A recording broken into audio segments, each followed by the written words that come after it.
혹시 앉았다 일어설 때 아니면 계단을 오를 때 고관절 깊숙한 곳에서 뭔가 찌릿 하고 찝히는 느낌 받아보신 적 있으신가요? 아마 많은 분들이 공감하실 텐데요. 오늘 그 지긋지긋한 통증의 진짜 원인이 뭔지, 그리고 최신 과학은 어떤 해결책을 제시하는지 아주 명쾌하게 파헤쳐 보겠습니다. 보통 고관절이 아프면 나는 뼈 모양이 원래 이래서 아픈가 봐. 이렇게 생각하기 쉽죠. 근데요, 정말 그럴까요? 오늘 저희는 바로 이 질문에서부터 시작해서 여러분이 통증을 바라보는 관점 자체를 완전히 바꿔보려고 합니다. 자, 바로 이 슬라이드가 오늘 이야기의 심장이라고 할 수 있습니다. 예전에는요, 대퇴비구 충돌 증후군, 우리가 FAS라고 부르는 이 질환을 그냥 뼈 모양이 특이하게 생긴 어떤 정적인 문제로만 봤어요. 하지만 이제 과학은 전혀 다른 이야기를 합니다. 이건 우리 몸의 움직임 전체가 얽혀 있는 역동적인 문제라는 거죠. 패러다임이 180도 바뀐 겁니다. 여기서 진짜 흥미로운 지점이 나옵니다. 여러 연구에서요, 고관절 통증이 전혀 없는 건강한 사람들 엑스레이를 찍어봤거든요. 그랬더니 소위 문제라고 불리는 그 뼈 모양을 가진 사람들이 정말 많았다는 거예요. 이건 뭘 의미할까요? 뼈 모양이 통증의 직접적인 원인이 아닐 수도 있다는 아주 강력한 증거가 되는 거죠. 그래서 FAS에 대한 최신 정의는 바로 이겁니다. 뼈 모형이라는 건 말하자면 장전된 총 같은 거고요. 여기에 잘못된 움직임이라는 방아쇠가 당겨질 때 비로소 통증이라는 증상이 나타나는 증후군이라는 거죠. 구조와 기능, 이 두 가지가 만나야만 문제가 생긴다는 뜻입니다. 그렇다면 그 잘못된 움직임, 그러니까 그 방아쇠는 대체 어디서부터 시작되는 걸까요? 첫 번째 원인을 한번 추적해 보겠습니다. 놀랍게도 문제는 고관절 그 자체에서 시작되는 게 아니에요. 완전히 다른 곳에서 시작된 문제가 고관절에서 마치 교통체중처럼 꽉 막혀버리는 경우가 대부분입니다. 이 비유 하나면 사실상 모든 게 설명이 됩니다. 우리 몸의 기초, 바로 골반이죠. 이 기초가 애초에 불안정하게 기울어져 있다면 그 위에 달려있는 문이나 다름없는 고관절이 제대로 부드럽게 움직일 리가 없겠죠. 그리고 그 기초를 무너뜨리는 가장 흔한 범인이 바로 이 골반 전방 경사입니다. 쉽게 말해서요, 복근처럼 앞에서 배를 잡아주는 힘은 약해지고 허리 근육처럼 뒤에서 당기는 근육은 뻣뻣해지면서 골반이 앞으로 와르르 쏟아지는 자세예요. 우리가 흔히 오리공둥이라고 부르는 바로 그 자세입니다. 자, 상상해보세요. 골반이 앞으로 기울면 고관절 소켓의 앞쪽 천장이 아래로 푹 내려오겠죠? 뼈 모양 자체는 멀쩡해도 기능적으로는 소켓이 허벅지뼈를 너무 많이 덮어버리는 상태가 되는 거예요. 이 상태에서 의자에 앉으려고 다리를 구부리면 어떻게 될까요? 원래는 아직 여유가 한참 남았어야 할 각도에서 뼈끼리 쾅 하고 부딪히면서 악! 소리 나는 찝힘이 생기는 겁니다. 자, 그럼 이제 두 번째 원인으로 넘어가 보죠. 이번에는 우리 몸에서 가장 강력한 엔진 역할을 해야 할 근육들이 자기가 뭘 해야 하는지 까맣게 잊어버린 경우입니다. 그 이름도 유명한 둔근 기억 상실증입니다. 근데 이게 단순히 운동을 안 해서 근육에 힘이 좀 없는 거랑은 차원이 다른 문제예요. 이건 뇌에서 엉덩이 근육으로 가는 신호 스위치를 아예 꺼버린 신경학적인 문제에 가깝습니다.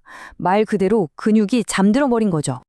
엉덩이 근육은요, 우리가 걷거나 뛸 때 허벅지 뼈가 안쪽으로 휙 돌아가지 않도록 꽉 잡아주는 우리 몸의 핵심 브레이크거든요.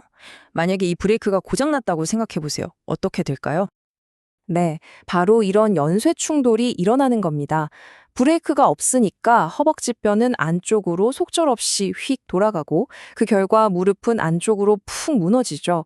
그리고 이 제어되지 않는 회전이 고관절 안에서 직접적인 충돌을 쾅 하고 일으키는 겁니다.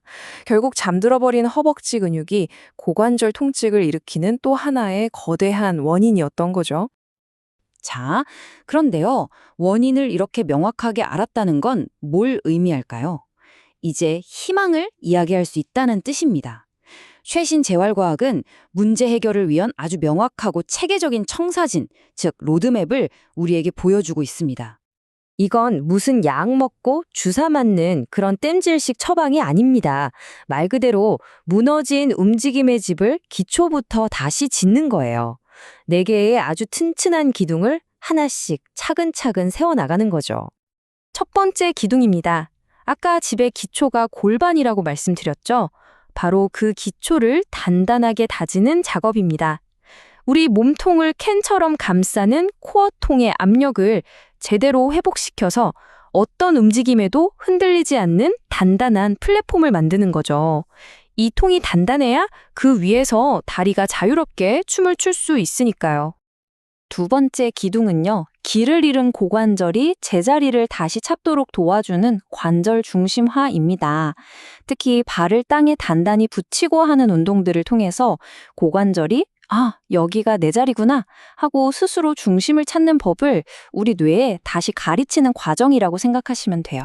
세 번째 기둥, 드디어 나왔네요. 바로 고장났던 그 브레이크를 다시 장착하는 겁니다. 특히 계단을 내려갈 때 버텨주는 힘 있죠?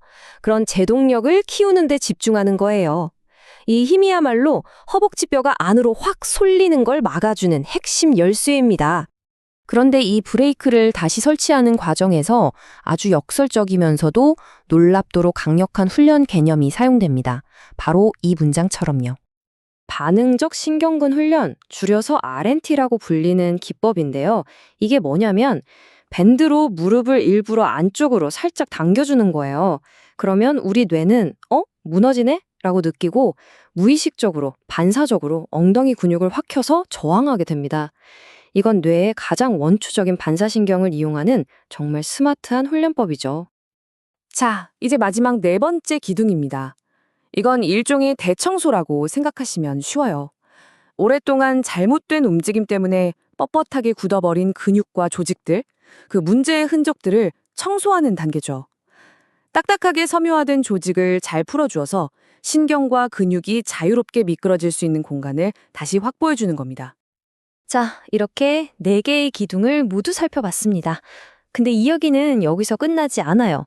이제 시야를 조금만 더 넓혀보죠. 이 고관절의 문제가 사실 우리 몸의 다른 부위에 얼마나 큰 영향을 미치고 있었는지 알게 되면 아마 깜짝 놀라실 겁니다. 네, 맞습니다. 아무리 치료해도 잘 낫지 않던 그 무릎 앞쪽 통증. 어쩌면 그 진짜 원인은 무릎이 아니라 고관절의 불안정성, 즉 고장난 바로 그 브레이크 때문일 가능성이 아주 높습니다. 기억나시죠?